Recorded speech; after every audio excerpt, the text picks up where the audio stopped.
What's up, boys and girls and everyone in between? Welcome back to the Darkfriend Social. After a long absence, I was coughing up a lung, and I will preface this. It is very likely if I talk this long, I will probably start coughing again. So deal with it. But welcome back. Excited to be back. I have a very special guest, special in all of the wrong ways. But let me go ahead and bring him on, the Bard of the Red Hand. Welcome, Vance. Hey, good to be here, Nae'Blis, as Hey, always. Yeah, special in all the wrong ways. I love it. I love it. well, I mean, take with that what you will, but Yeah, you're very special. You're a I special appreciate person. it. I Uh-huh. appreciate it. Uh so I feel like this is like the first piece of content I've made um in a long time because I was Mhm. sick. Like I Right. sat down to record a video last weekend and like every Mhm. couple seconds was like Yeah, okay, I can't do this. So I've tried to do that before. It just never works yeah, out. I just stopped. So but we're back. We have Tarval and After Dark is back tomorrow with a new episode. I actually made it through that recording it. We had a really cool guest for that one, which we'll talk about later. So very, very excited to have all of you here. We're going to talk tonight about a couple things. So I want to catch up on all the stuff I've missed. So first of all, everybody's kind of gone through all their JordanCon pictures and videos. Mhm. You even released an article today on I thegreatblight.com did. Yep. about JordanCon. And I still have all of my videos and pictures still that I have not released. It's going to be in a video that'll come out probably Wednesday. Um, Looking but forward to that. I'm going to be showing some pictures tonight in one very special video. Um, so we'll talk about that. We'll get to JordanCon. We'll talk about WotCon, which is coming up, and then I want to talk about some news stuff that's out too. Not the depressing news from Gilead here. I meant the No, Wheel of Time news. So, the uh, fun stuff. fun stuff. So yes, but without let's not bury the lead. Let's talk about JordanCon because it has been a bit Hmm. since we were there. Gosh, it's been like 3 weeks now. Two Yeah, weeks. come 2.5, I'd say. Yeah. I'm crazy. I'm losing my mind. No, you're not. I mean, it really just Hmm. feels like yesterday, right? Yeah. That we were just all in the same place, hanging out, having a good time. In the halcyon days before Hmm. terrible news broke. So Well, you know, let me throw this out there. We had check this out. there we go. Look at that. Look at those two studs at JordanCon. More fun though. We had these. This was also that first night, and Yo, I'm wearing the same shirt yeah. actually. Well, that was also on the same night. Now, I've got to say right here, Grendel looks very sober. Mhm. Extremely so. I mean, Extremely. that's actually likely the most sober she was the whole weekend. But Yeah, yeah. I would agree with that. I I w- mean, yeah, she doesn't remember it being taken. I guarantee it. But then the last night we were there with you, this was a fun time. yep. So this is us at a Korean barbecue, and actually this time a legitimate Korean Yes, barbecue, an authentic barbecue. authentic. Yes. Um, First of all, what did Kat is your wife? What Yes. what did she think of this experience? She loved it, and she just kept telling me, "Oh, this is so much just like the service that you would expect in Korea." The hostess we had, the waitress, she Oh was my, phenomenal. She was really funny. She was very engaging. I loved how she walked y'all through the whole process of oh my like god. getting into the food and like the food ways about how to consume it and what you eat it with and stuff. That was really great, especially because I was telling y'all stuff. She's like, no, don't listen to him. They probably just did this in Seoul, but this is Busan style, so it's different. And I was like, okay, Well, I'll back off. I'll back off. it was crazy because like for anybody like Americans, there it's borderline like with American sensibilities, Hmm. everybody would have been like, "Oh my god, that waitress is so rude." Yeah. Cuz she would be like, "Nope, you can't have that. You're Right. eating wrong." Or Yeah. but like for those of us who had never had Korean barbecue like real stuff, it Hmm. was legit a cool experience, and she was like, "No, eat it this way. You're doing it Yep. wrong." And it Hmm. was really fun. And it was also fun to watch her go back and forth and barb with your wife a little bit about. Yeah. No, that's right. No, that's wrong. Now, I also want to point out we have a Dana Lou sighting here on the right. Yep. With her daughter Sky. Yep. So Dana and Sky, hi. And we've got Jake over there, one of the moderators from the Wheel Reads. From State Farm. Yep, Jake from State Farm. Yep. So that was a lot of fun. Now I have some other pictures I guess we'll hit on here, but just because they're fun. So this is Critter and she's in her cosplay and I'm not. But I'm actually going to be on. I showed this picture primarily because I'm going to be on Wheel and Chill tomorrow night with Critter. It's going to be a good time. So that'll be fun. These are this is the Tarvalon After Dark crew. If you heard Jess talking on Tarvalon After Dark about taking a picture in my armpit, this is the picture. So, but there we are. This is also the Tarvalon After Dark crew, plus Kayla, Master of the Deck, or Master of the Dick, whichever. I was about to correct you there, but you caught yourself. Now, this was right after our panel, and I have to say, I don't think it's going out on a limb to say the most inappropriate panel in the history of JordanCon. It was a truly After Dark panel. That is very, very After Dark. Yes. Speaking of After Dark, hey, check that out. I believe that's Beth hidden behind the shadow. That Could is be wrong. Yes. Now Brian Rakapasadai was, should we say, not sober here? Is that fair to say? That may be fair to say. If you have to ask him next time you see him about the Luke emotion. Okay. We'll do the Luke emotion. Oh, I missed some. I missed some of these. Oh wow. Uh-oh. By the way, congratulations on your new job, Lumen. Yep, congrats.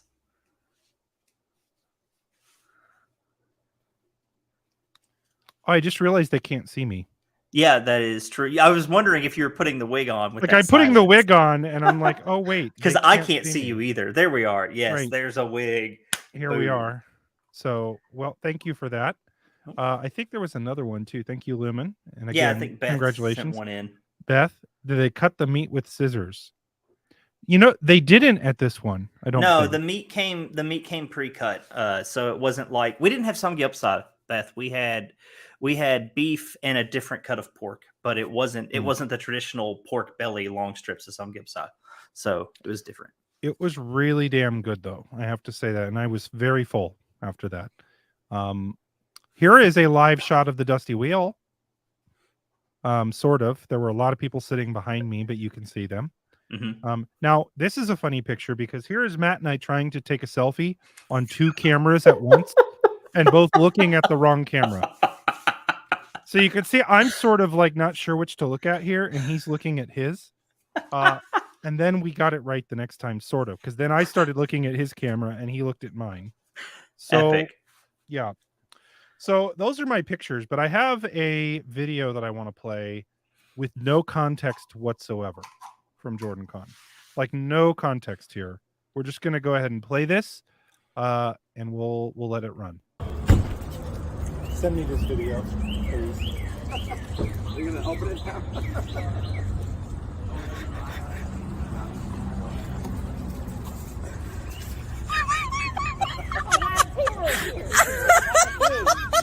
Taylor? How's your ride? How'd it go? I need to put Listen, I took one for the team, but the driving was impeccable.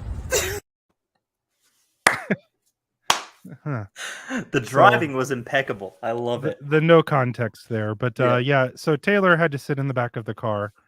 We were out of seats driving back from the Cheesecake Factory, if you could tell by the bags there. So yep. Your favorite place to eat, of course. We ended up going there like 4 times. It's actually not my favorite place to eat, but I ended up going there a lot somehow. So JordanCon was a fun time. I will have way more videos to show and everything in my video that'll come out Wednesday. So hopefully you all enjoyed a little bit of a look. What was your experience? I know you released an article, so I don't want you to spoil it, and obviously tell people to go read it. Right. But like what was your experience like? Tell everybody a little bit about it. Well, I mean, it was a blast. First of all, that's the main takeaway everyone should have. JordanCon is always a good time. It's never boring, never a dull moment. But definitely, I think one of the things that just struck me so much this year was the lack of time I had to talk with people. Because I found last year, we were mostly concentrated in the lobby because they didn't have a lot of the after panel events like karaoke, dance party, poker, stuff like that. So we were at the bar, we were in the lobby hanging out, and that was a lot of fun. We just sat around. We got really close with the folks that we saw every night in the lobby, and it was a good time. Plus, you couldn't go outside because it was like 90 degrees still with 60% humidity. So it's going to be miserable because it was in July last year. But this year, all of those traditional events were back on Friday night, Saturday night, and folks weren't in the lobby as much. They were all over the place. And with the weather being very nice this year in April, very nice, folks were outside in the park. The smoke pit was it was hopping until 6 a.m. It was just unbelievable how crazy the smoke pit was. The smoke pit was like the secret party, by the way, for those of y'all who don't know. There were tons of people who don't smoke out there hanging out with the smokers. It was wild. So yeah, I found myself just having to walk around a lot. And if everyone knows this, when you walk around at JordanCon, it takes you 30 minutes to an hour to walk to your destination because you're going to run into at least 5 to 10 people that you need to say something to. Absolutely true. So yeah, I thought the same thing. I mean, it was definitely a different experience this time around because there was more going on. And there were way more people, yet it almost didn't feel like, to me, it didn't feel like there were necessarily more people because last year everybody was concentrated in the same area. So it always felt like you couldn't move. Whereas this, everybody was spread out a lot more, even though there were almost 3 times as many people there. Yeah. Almost. So pretty close. But I had a lot of fun. I know it's funny because I'm watching the chat and I'm like, well, they were there and they were there. And they were there. So it was good. Hopefully we all got to meet. It's funny because somebody will now say hi, and I am so bad with remembering screen names. I'll have to remember your face. That's kind of how it goes. But I'm glad everybody got to make it. I'm glad it was a successful event. Hopefully nobody got too sick afterwards. Yeah, for sure. I had the plague, but it was a different plague. So yeah, we're back. So it's fun. I am super excited now because we get to do this again in a couple months here at WotCon, which is awesome. So first of all, in chat, say if you're going to WotCon, give me a yeah, I'm going or something. I'm not that super creative. Are you going to WotCon? I should make a poll. Do it. Make a poll. Jessica Sadai says that actual attendance was closer to 950, but they sold 1,200 tickets. So, yeah. Well, it did feel like a lot of people there. It was a lot of fun. And like I said, I'm excited for WotCon because now we're able to kind of focus on it. So we're getting some of the stuff finalized. We're getting some of the programming in line. I think what's going to be cool about it is I'll have all the same fun of JordanCon in the sense of seeing a lot of people. But I think the programming and the event stuff are going to feel really, really different, I think. Which I think is going to be a fun and that's part. going to be a good thing, I think, because if it's just a carbon copy of JordanCon, why would you want to go? Right. So we want to do something honestly, different. if it was a carbon copy, I would still go. Yeah, I mean, I would too. Because I had fun. But no, it'll be definitely different. So for those of you that have been asking, because there have been some asking, what are the differences, or what's not even the differences, but what's going to happen. And here's the best way I can describe it. So if you're the main programming, so there's going to be 4 main programming sessions, okay, where everybody will be at the same event. So think everybody in the room at the same time, with main programming on the stage that will be I would call very entertaining. So first of all, we have our MC Matt Hatch, the innkeeper, is going to be running things from the front. Who doesn't want to see Matt do something live, right?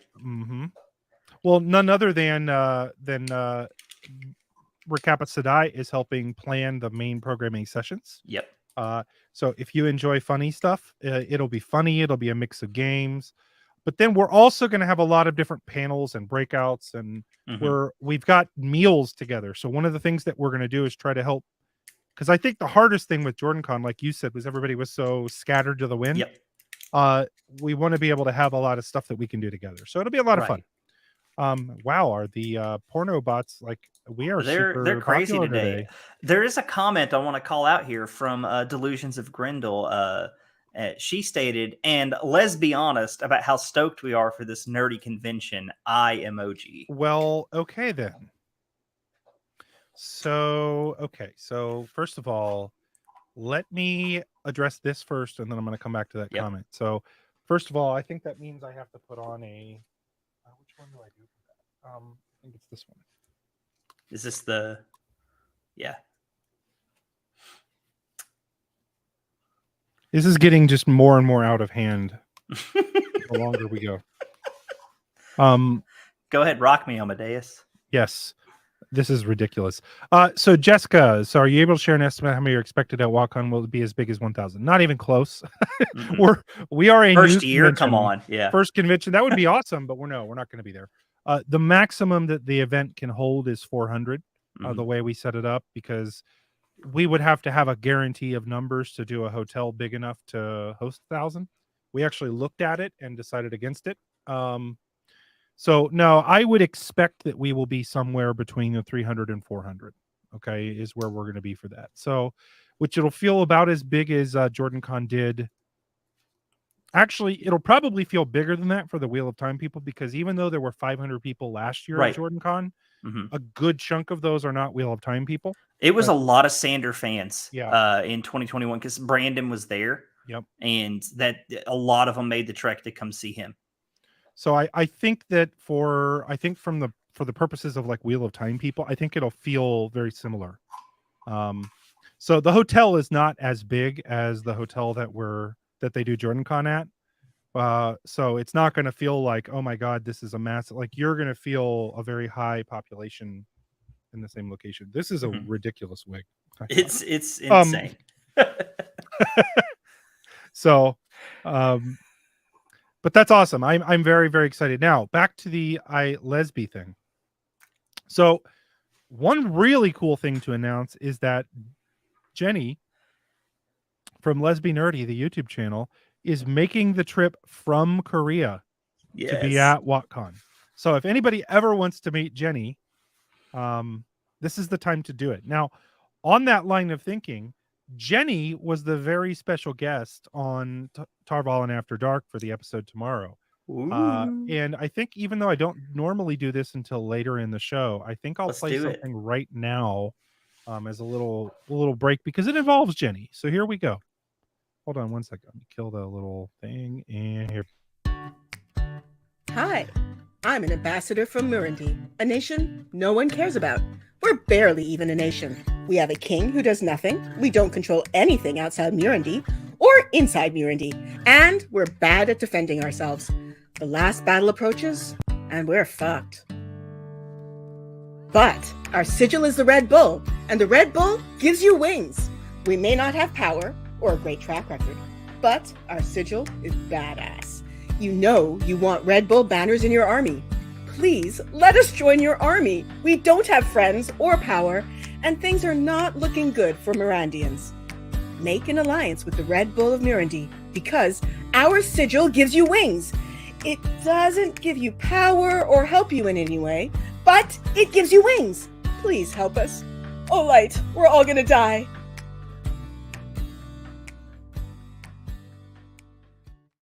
So Jenny got to record the commercial, and you know what? What's crazy is usually like we fuck up the commercial. I shouldn't be using that word on YouTube. We mess up the commercial a lot.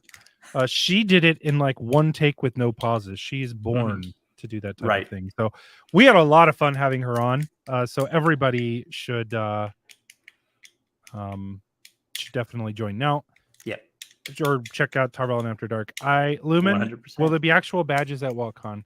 Here's a difficulty for me. Like, I guess I've not been to like 7,000 cons like some people, and apparently badges are a thing at every con.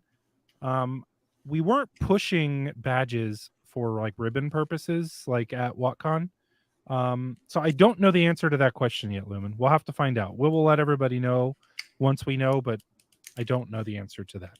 So, but yes, now this is a question. Live Jenny commercial at WotCon. So Jenny will be showing up at WotCon in her avatar. She even her real life, she's actually not a real person. She's No, literally not at all. just a floating head. Right. But no, we will probably have lots of commercials at WotCon, by the way. Many commercials. But yeah, we're actually writing a bunch of them for that, and they're going to debut there. So I can't wait for that. But yes, so I thought one last thing, and I wasn't going to do this. We'll just get this out of the way now because we were talking about JordanCon. Before we move on from talking about JordanCon, I want to play the commercial that we recorded live at JordanCon because this was fun. So we did an episode of Tarvalin After Dark live at JordanCon, which actually, in my opinion, was one of our better episodes.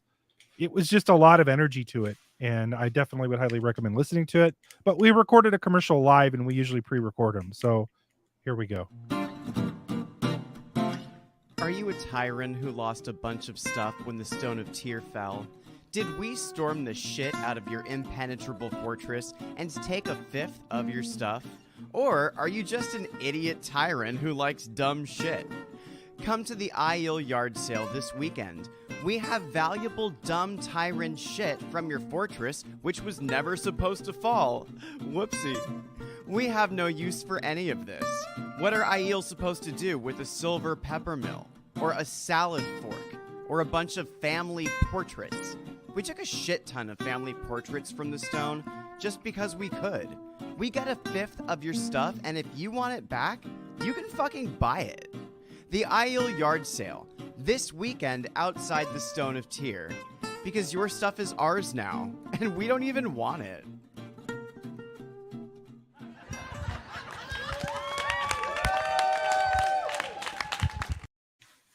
The wooing wasn't part of the Yes. commercial, but yeah. Yeah. So okay. Let's we were talking about WotCon, and we'll come back and talk about WotCon real quick at the end, but let's end the poll right now.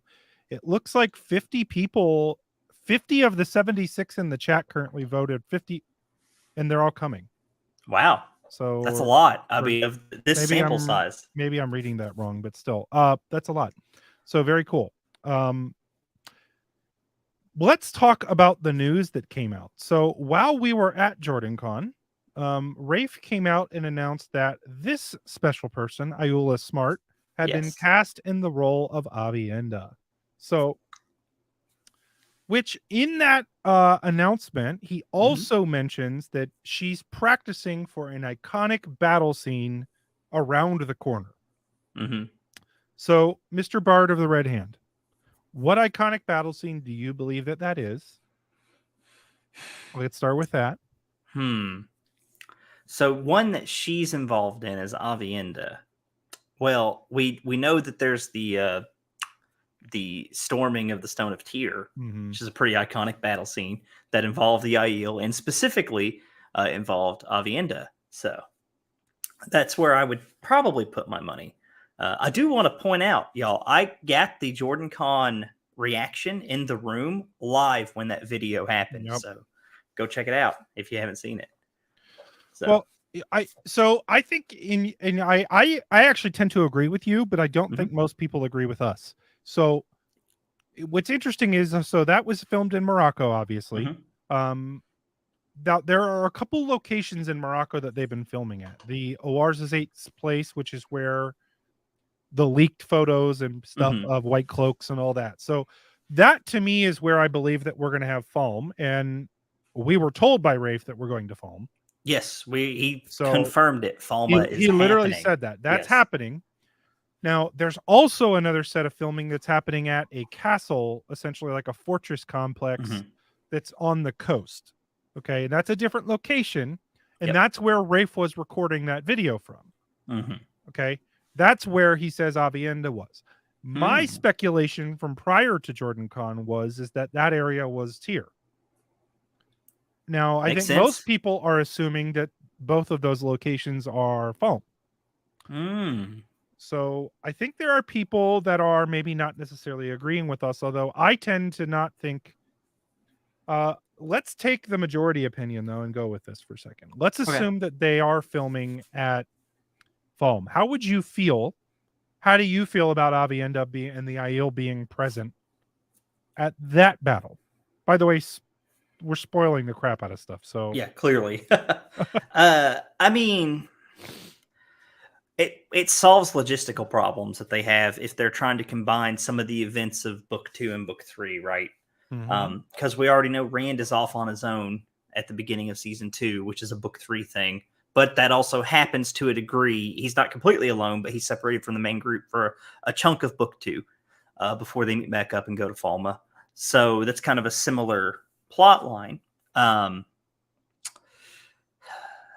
All they really need is a fortress at Falma, which they kind of have, but if I recall, it's like kind of a smaller town. It's not really like it's no top tier city like Tyr. Mhm. And the stone of Tyr is like a legendary fortress within the world of the Wheel of Time. So, I mean, I guess the question is the main thing that it makes me think about is, do they move Kalendor there or not? Or do they save that for the stone? Because that's really how I feel about it. Like, I honestly don't care if the Aiel show up. In fact, they may cut the blowing of the Horn of Valir and instead have the battle turn when 60 Aiel show up and then thrash the Shan Chan. Well, so I mean, I don't know. I have so much trouble with everything you just said. So I know. I mean, I'm throwing it out there, right? Like that's yeah. So to that end, though, like here's the concerns I have. And I guess I need to see this convincing for me to feel on board with it. I know a lot of people are like, well, I don't care what they do, or right, they can change the plot however they want. And I'm not necessarily on that bandwagon. Like there are things that obviously they need to change stuff and combine things. There's no doubt about that.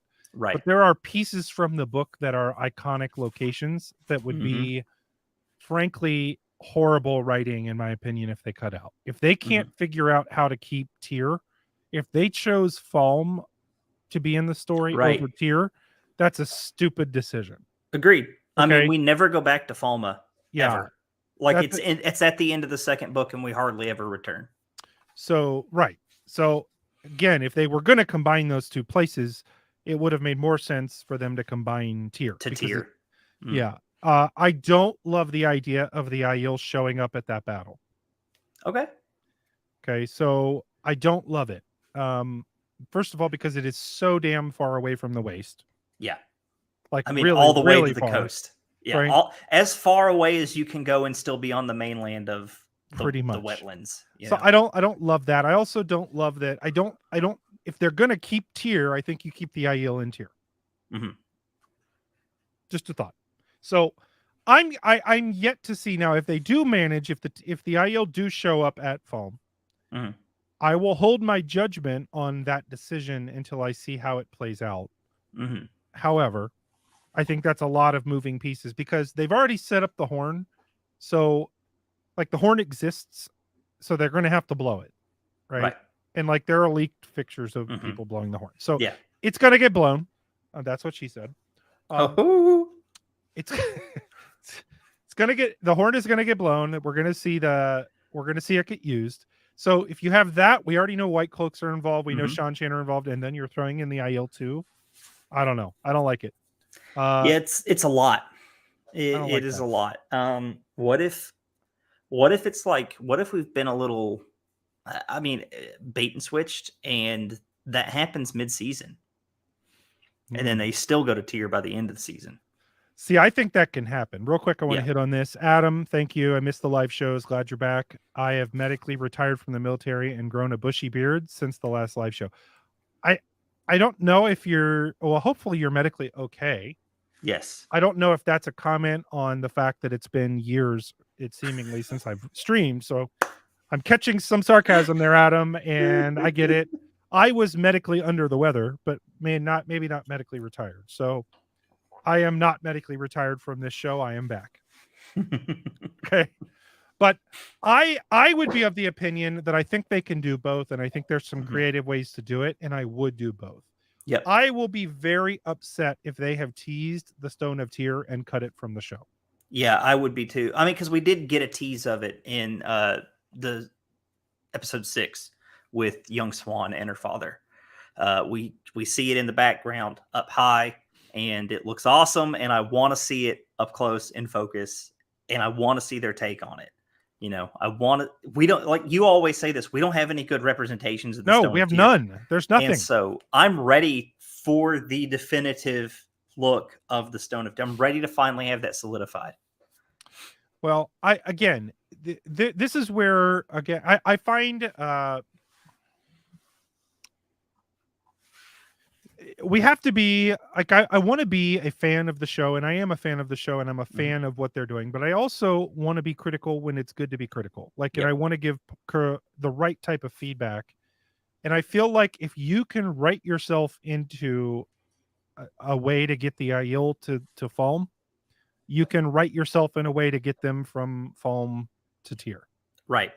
Okay. I agree with that. My point on that is like the mental gymnastics that you have to do to justify some of the decisions can easily be done to justify making the story hit the different points. So the only reason I would maybe accept that they couldn't do both in a season would be budgetary. And I still don't buy that either. So yes. Real quick, we got one more comment here. Adam again. Thank you again. Brigitte was a potential leak. What's the speculation on the actress? There's no way she'd be cut. There's no way she'd be a cut character. No, I don't think they're going to cut. I think they're going to have to show they're going to have to show the Heroes of the Horn. I think we'll see an Arthur Hawkwing in some way. That'd be crazy for them to not do that. So the piece that I'm hoping that I think will feel different in season 2, because I would say one of the problems that I think they had with season 1 that I was surprised they did not do more of was jumping around to various plot lines. Like they really split into 2 plot lines. Yep. And that's not that much different from the books. Like I was expecting if they were going to add stuff in that we were going to be following a number of different points of view. Right. Yeah. Right. So the fact that Rafe made the comment in his statements about, well, we're going to get to see the characters off on their own. That means that we might be jumping to 4, 5, 6 simultaneous plot lines, which I love. Yes. Because I think that will add to I can get excited about this one. Because even in Game of Thrones, there were certain plot lines I didn't care about. And then there were certain ones that I thought were always really cool to watch. Yep. Right? Yeah, I agree with that for sure. So, and I agree with what Rafe said, is I feel like when we get to see the characters apart from each other to a small degree, like we're going to get to see some development there. So I am excited for that. What are some ways that you can think of that they're going to get, for how they could possibly get from Falm to Tyr? Well, I think they could probably introduce portal stones, to be honest. I think we could, I mean, assuming we get Varen in season 2, she could be our introduction into portal stones, and then we could get transported to Tyr via that method. I'm okay with that. That happens literally in the Great Hunt to get them to Falma, so I'm okay with it happening. Just if we shift that around to getting to Tyr from Falma after everything's done there. So I would be 100% okay with that. Plus, we would get portal stones. We don't necessarily get to go to a mirror world, but we get them, and that would make me happy as a little fan servicey element.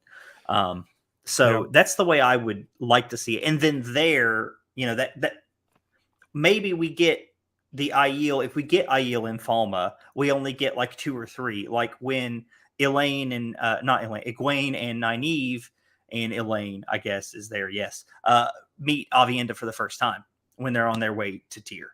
So, we could get a small group of Aiel, like a scouting party, just one that was sent to go over the Mountains of Mist to see what's going on over there. I would buy that, for instance.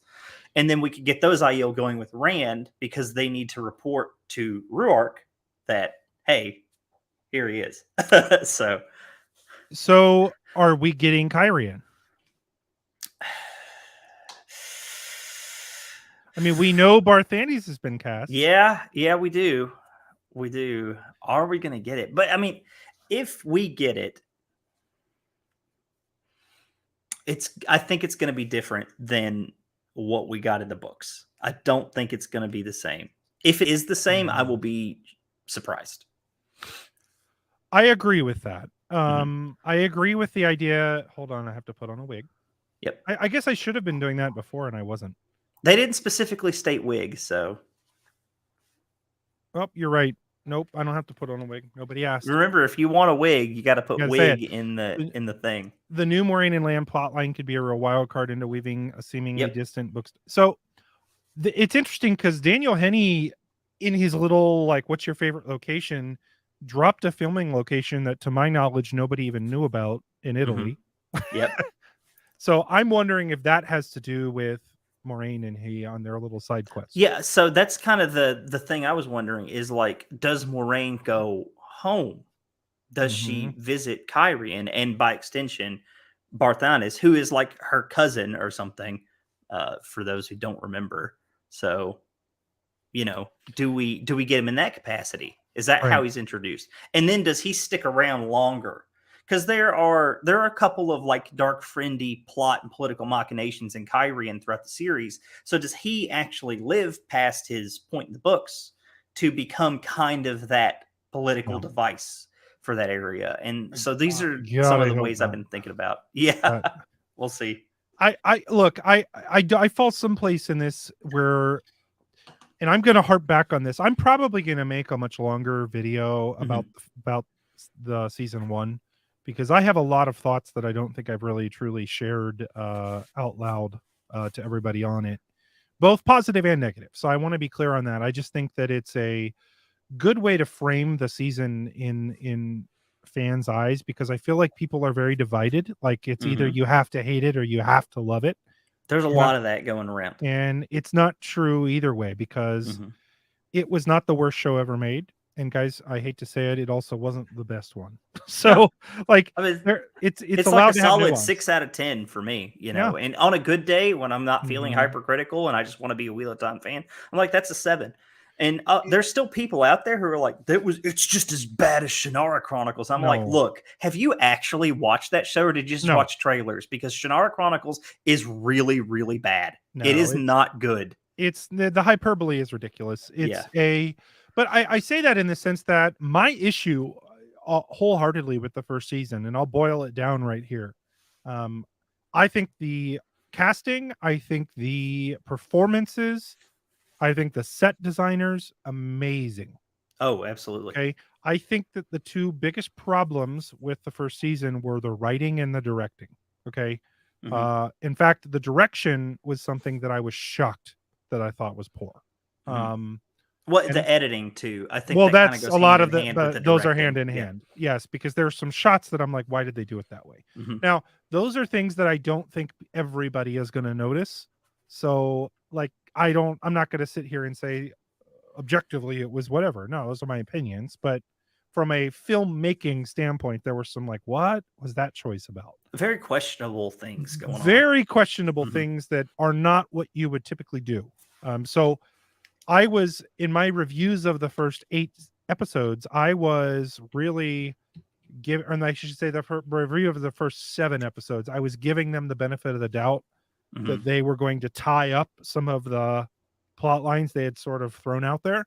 And then when they didn't, I was like, oh, that doesn't stand on its own very well. Right. So nevertheless, I'm not going to divulge into that, but what I'm hoping that we see a difference of in season 2, fully understanding that season 2 is going to have to be more different from the books. They have how they adapt using both Falm and Tyr, if they choose to do that. How they do that is going to dictate, I think, how good the season is. From a writing perspective, I think that's going to be a big piece of that. Rational Nerd. The Royal Library of Kyrian is huge, so this could be a great place for Moraine to look for answers since she cannot get them in TV. I love that, actually. That would involve, and see, here's the surprising thing to me. If we get the city of Kyrian before we get the city of Camelin, how odd would that be? I have a feeling we're not going to see the interior of Kyrian. I think we're going to see the manor outside of Kyrian. We may see a CGI shot of the city, like just the cityscape, the towers. But I don't believe that we're going to see people walking the streets of Kyrian. Because if they're going to have to build Falm, Kyrian, potentially Tyr, potentially Camelin, expand on Tarval, like I just don't see them being able to do that, given that they couldn't even do Camelin and Berwan in season 1. Right. So I'm just being realistic as much as I would love to see that. I will throw something out there right now. After we get a full 9 season run of the Wheel of Time, right? After that happens, I wholeheartedly want a studio to do an animated version of the books. As a straight up adaptation of the books. Yeah, that would be phenomenal. I hope we get it. Yes. So, okay. On that topic, so I want to bring this up too, because Wheel of Time wrapped. So they're done. They're done filming season 2 now. What do you think? Do you think we're going to get more, or what are you hoping? I should say this because I don't know that anybody really knows what we're going to get. What are you hoping that we get from marketing from Amazon here now that they're done filming? Well, so one thing that I'm hoping against hope, because we didn't get a lot for season 1, but maybe now that the curtain is pulled up a little bit and they're more comfortable with it, I'm hoping we can see some more pre-release behind the scenes things. Doesn't have to be plot wise, can just be people doing stunts, makeup, costume design, teasing us of the locations they're going to go to. They don't have to tell us anything about the plot that's going to happen. I would love to see some stuff like that. I would like to see a little bit more, like maybe an interview with Lorne about what he's doing for season 2. I would like to see some of the props and things like that. Some of that stuff that I feel like is more like the making of this season to build the hype for it that we didn't really get in that kind of depth in season 1, right? Like we did get some props. We got some prop teasers. But that was to ease people into changes in a lot of regards. We're here. The changes are there. I want to see kind of like what we got after the episodes dropped, but maybe not as extensive. Just 2 minutes here, a minute and a half there, something like that. See, here's my you're on to where my market. If Nae'Blis is in charge of marketing for Amazon, there's a couple ways I start. I would be building out. See, one of the strengths of this book series is the lore. Okay, behind it. That was actually the strength of Game of Thrones as well, or one of them. What Game of Thrones did in their off seasons was they produced video content, not of live action, but like narrated animations. Right, there's the origins. There's hours long of like the history of the houses and the history of the Lannister house. Like you can watch this stuff now. It's amazing. It's narrated by Charles Dance and like it's crazy. Like Sean Bean. What I'm hearing is that Amazon needs to hire Lauren to do this for them. That's what I'm hearing. Well, I would say they need to just have the actors and actresses read, because what they should be doing is building out the world in the off season. Okay, they need to be building out the history of the things that they're not going to be able to explain in the show. Right, we should have content that's being out there that's dropped every month or so, that's out there, that's first of all forever rewatchable. It's, to me, number one, that would be very engaging for current fans.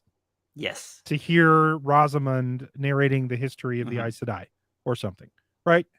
Or of Kyrian, or just start dropping this stuff. Yeah. Like that's what I would do. I would be less interested in seeing the props, right?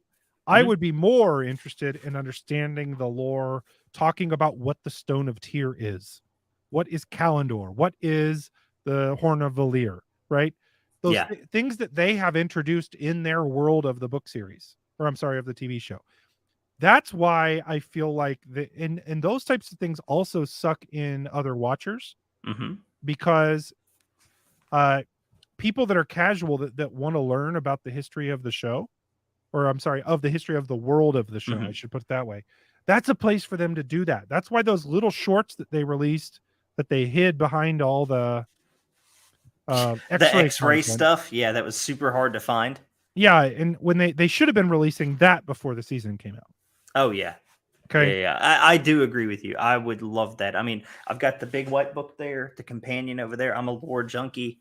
I know that there are literally people who would watch that haven't watched the show because they prefer lore around fantasy series rather than the series themselves. And you can actually suck in a part of the audience that you haven't captured yet because they won't get into it if they don't have lore. So I'll address that. First of all, thank you, Beth. Thank you, definitely, mods, for doing work tonight. We have the porn bots out in full force. But I agree with you. So I'll give you an example of this. I have not played World of Warcraft for a long time.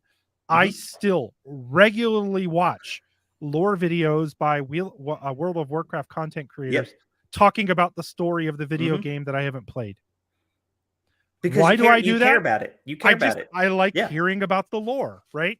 So it's to that end, like that's definitely something that would help people pick up the books. And I that would be like, it's not the only thing I want them to do from a marketing perspective, but it's what I would do.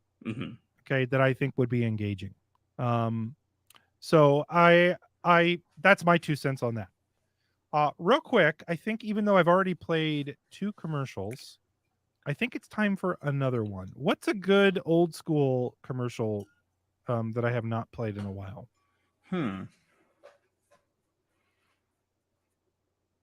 What's a good one? I'm always Better Call Gaul, but you know, I love that one. But I know that chat often loves the bedtime stories.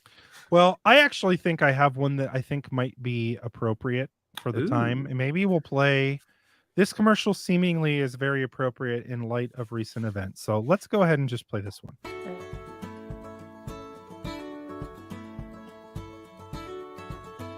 Are you someone who hates the Wheel of Time TV show with every part of your being? Do you spend all of your waking moments thinking about how you can get vengeance on those that made a TV show you didn't like?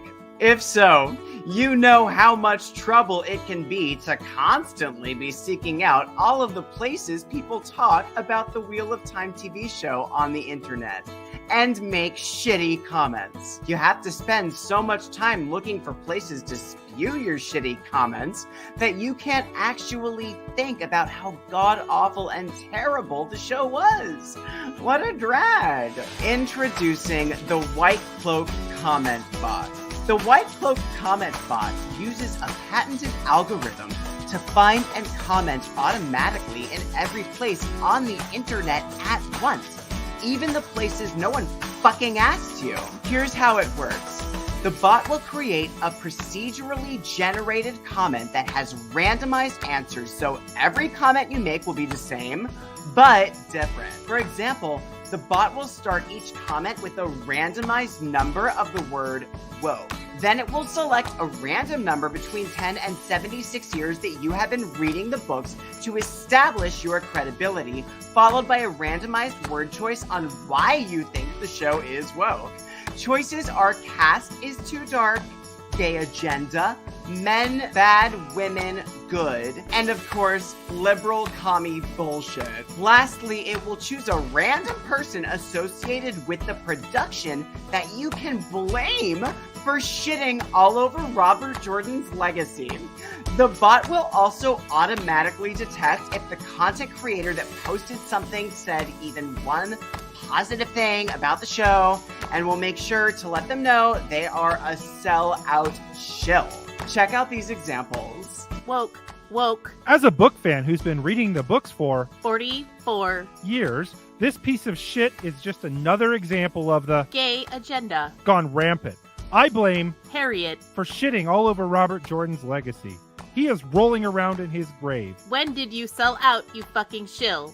Enjoy the gravy train while it lasts. Woke, woke, woke, woke, woke, woke. As a book fan who's been reading the books for 59. years, this piece of shit show is just another example of Liberal commie bullshit. gone rampant. I blame Hillary Clinton. for shitting all over Robert Jordan's legacy. He is rolling around in his grave. The White Cloak comment bot. Because who has time to be an absolute horrible person without help from technology?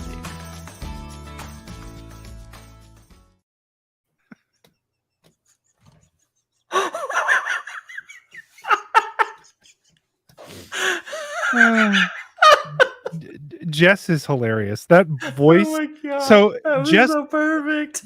Jess has been typecast on the podcast for commercials. She either does the like computer voice that you just heard, or she does her sexy voice that she does like like a 1-900 number for erotica Sedai. That's what she did. She does. So yes. Anyways, woke. So woke. So woke. Well, it's especially pertinent given all of the things, but it's crazy how like that's a joke, but that's also like literally what all the comments are. I mean, it is a joke, but it's not a joke, right? Like that's like SNL right there. It's a joke, but sadly, it's not. But a joke. not really. Okay, but not really. But not really. So let's talk WotCon. Let's do We it. talked about this earlier. I want to before we skedaddle here, let's talk about WotCon. So WotCon, for whatever reason, is not showing up on the screen. Why is that? There we go. Okay. WotCon is July 8th through the 10th here in Columbus, Ohio. The weather will actually probably be wonderful around then. So you can find out more information at WotCon.com. And there is actually a lot of stuff that's going to be going up there here in the nearish future. So more and more information coming. Yes. So what are you most excited for about WotCon? Obviously, the people. The people. That's the number one thing, because that's what I'm most excited about with JordanCon. But the probably the second thing I'm second most excited for personally is Kate Redding and Michael Kramer are going to be there in person. Mhm. It's their first in-person con, and I'm very excited to get the chance and to meet them and talk with them and to hear what they have to say. Because it's going to be fantastic. And plus, the deranged goblin guy from the new show is going to be there, and he's always fun. Well, yeah. So for those that don't know, our two featured guests for the first of an annual or the first ever WotCon are Daniel Green and Michael Kramer and Kate Redding. This is Michael and Kate's very first like in-person con event they've ever done. They're very excited about it. They will also, while they're there, they're supporting their charity Books for Prisoners. And they will be recording readings for anybody that wants to. So yes, they will very likely be doing a reading, or a number of readings, but they will also like record your voicemail if you want. Vance, your internet is going crazy right now. Whoa, really? That's insane. Everything looks fine on my end. Well, who knows? I sound fine, right? I sound fine. So if I sound fine, we're good. You've been cutting in and out, but it's okay. Oh, okay. So does Columbus get humid in early July? Yes, it does actually get fairly humid here. So just FYI, it can be. But anyways, yeah, we're very excited for that. In terms of details, guys, like the weird thing with this is detail-wise, like it will start, there's a rough schedule up. There will be a more fleshed out rough schedule. But I would plan on being there. Like the con will begin around lunchtime on Friday, and it will end around lunchtime on Sunday. Okay. Dinner is provided on Saturday night. That's the whole group is getting together for it. There will also be a VIP dinner on Friday night for those that buy a VIP ticket. So that is also something that's there. And then there's a con suite that's a part of the VIP ticket. So that food is also included. Lunch is included for both days. For both, I want to say, I don't remember off the top of my head. I want to say Saturday and Sunday. But any case, it should be a good time. The main sessions will start, and then there will be breakout sessions on Friday and then on Saturday. Those breakouts are where the individual panels are going to be. They are busy preparing like what those panels are actually going to be. And what we'll do, or I should say what we'll likely do, is people will pre-register for the panels they want to go to. So we can know how big the rooms need to be, that type of thing. Yep. So should cut down some of that fear of missing the thing you want to see, unless it's double booked. Like that can't be avoided, unfortunately. But you just pick the one you're like 1% more you want to go see it. Well, and to add to that, we will also be releasing here in the near-ish future the virtual tickets for those that cannot make it. I would say this, and to anybody, like, obviously a virtual ticket to be able to experience the content is going to be a lot of fun, and we're going to do that. The reason we've been a little slow to announce details on that is we're obviously not a gigantic production of sorts, and like to have the equipment to try to live, like we're not sure how much we can stream live or how much we can upload after the fact. And so before we start selling those tickets, we want to be sure of what we can actually pull off, because what I don't want to do is promise you something and then not be able to do it. So that's what we're trying to figure out, what we're going to be able to pull off. Odds are it will be like the main sessions are probably going to be live streamed, and then all of the other content will be uploaded for people that have that virtual ticket to be able to watch. So we're going to try to record every panel. So that will be up and available in the near-ish future. But I would also say this, if it's possible to go,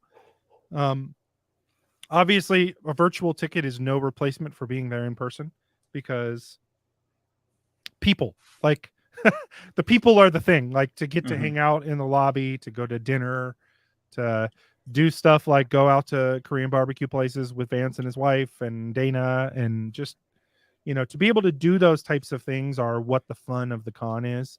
So the content's great. We're going to do our best to make this, like, if you like the Tarval and After Dark commercials, keep in mind the person that writes most of those is also writing the content or a big part of the content. So it should be a lot of fun.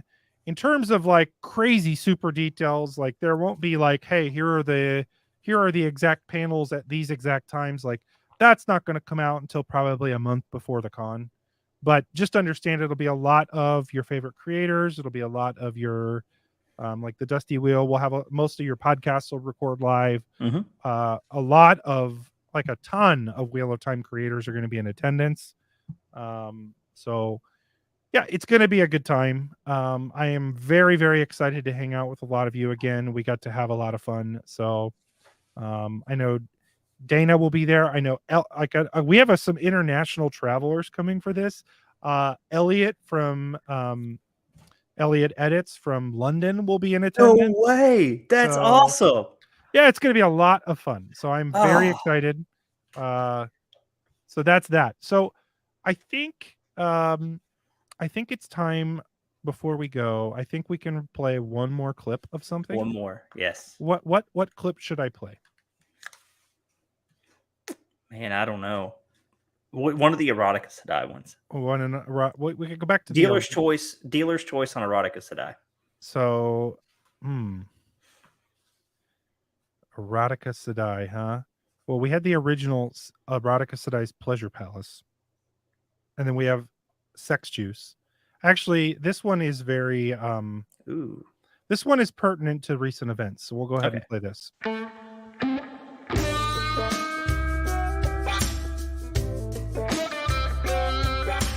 Do you like bumping uglies, but you don't want to make babies? Is it harder for your man to pull out than to take Calendor? Does wrapping your man's junk in pig intestines gross you out? Are you planning a trip to the 9-horse hitch? Introducing Erotica Sedai's Sex Juice. sex juice will keep you from becoming pregnant 100% guaranteed.